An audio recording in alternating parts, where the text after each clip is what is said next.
I am running because Congressman Amodei has voted for some terrible things. There were 90 Republican congressmen who voted no on that omnibus bill and 24 Republican senators who voted no. So it was possible to cast a no vote and wait for something better to come. We have a constitution that allows for enumerated powers for the federal government.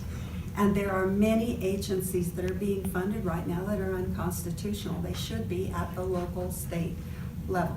Within that bill, we have more funding for Planned Parenthood.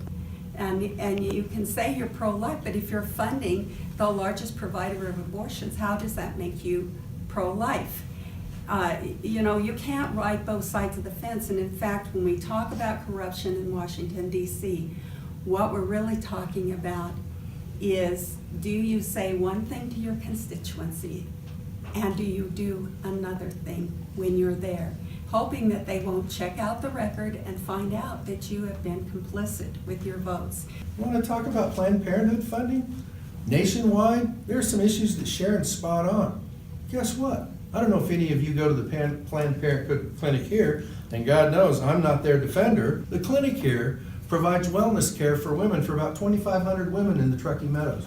You know how that funding comes? It doesn't go to Planned Parenthood. It comes as part of the healthcare clinic for access to federal health care. We have 18 other clinics which provide a lot more, but here's what we did as part of our homework. Are you providing abortion services at your clinic? No. If somebody goes to that clinic and you want an abortion, then you get referred out. Second of all, the Hyde Amendment was preserved in the omnibus, which says no federal funds for abortions. And third of all, when you talk about Medicare generally, it's Medicare funds that goes to the clinic. Medicare, before we got to the Affordable Care Act, was pregnant women, children, old folks, and sick people. Guess what? That's what they're getting funded through, the Medicaid program. So you want me to cut back Medicaid? So am I supposed to say, because you choose it at the Reno Planned Parenthood clinic that services 2,500 women that they use for their access to health care, I'm closing that clinic down with funding? You got me again. I'm going to keep that open as long as they're not breaking the law and providing abortion services with federal funds, and I'm going to keep it open as long as they're not providing abortion services in that clinic. Not a great answer for a very strict person, but my pro-life voting record, which will probably not make all you happy, DC pain capable stuff, every time.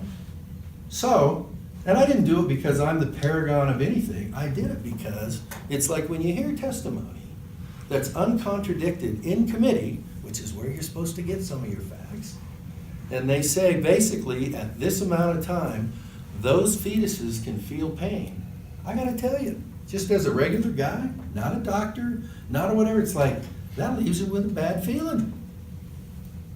So, when you hear, well, they funded Planned Parenthood, well, it's like, guess what? In Reno, Nevada, they don't do abortion services, the Hyde Amendment's still in, and if this is wellness care for pregnant women and children, amongst two other people, then I'm not excluding them from Medicaid for that kind of reimbursement.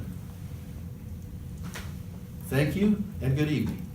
That you need to, as a congressman, understand that those other states and congressional districts may not vote for you, but you vote for them.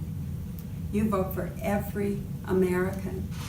And it's fine to say that Planned Parenthood is not providing abortion here in Reno. But what about other jurisdictions? Are you thinking about that, or just this nest where you live?